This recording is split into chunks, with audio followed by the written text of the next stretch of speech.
La vue spirituelle est toujours un miracle du ciel, ce qui signifie que celui qui vraiment voit spirituellement a expérimenté un miracle dans le fondement de sa vie. Toute sa vie spirituelle jaillit d'un miracle. Le miracle de la vue donnée à des yeux qui n'ont jamais vu.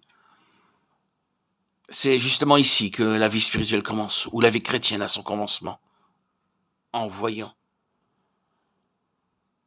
Cela justifie aussi la pleine signification de la venue dans ce monde du Fils de Dieu, car c'est une chose établie par Dieu lui-même dans sa parole, que l'homme n'est aveugle.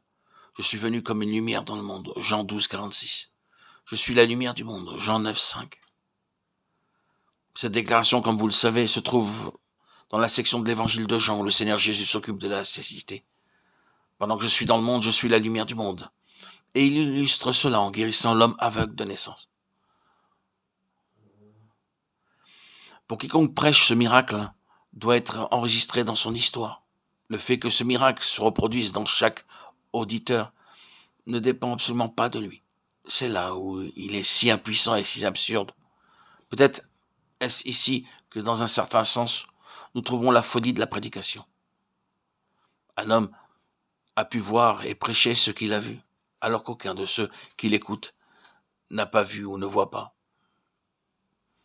Il dit donc aux aveugles, voyez, et ils ne voient pas. Il dépend entièrement de l'Esprit de Dieu pour qu'il réalise un miracle sur le champ. À moins que ce miracle se produise, sa prédication sera vaine quant à l'effet désiré. Je ne sais pas ce que vous dites quand vous entrez dans une réunion et que vous courbez votre tête dans la prière. Permettez-moi de vous faire une suggestion.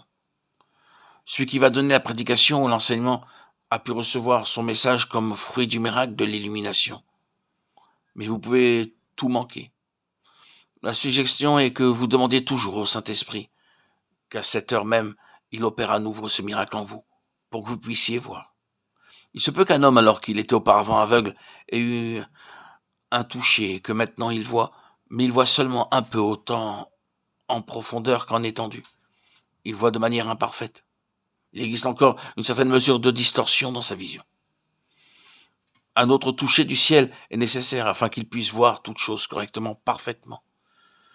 Mais ce n'est pas encore la fin, car ceux qui, dans cette mesure, voient les choses correctement, parfaitement, ont encore des possibilités venant de Dieu pour voir d'immenses étendues. Cependant, un esprit de sagesse et de révélation est toujours nécessaire pour que cela se réalise. Tout est du ciel, tout au long du chemin. Qui l'obtiendrait autrement?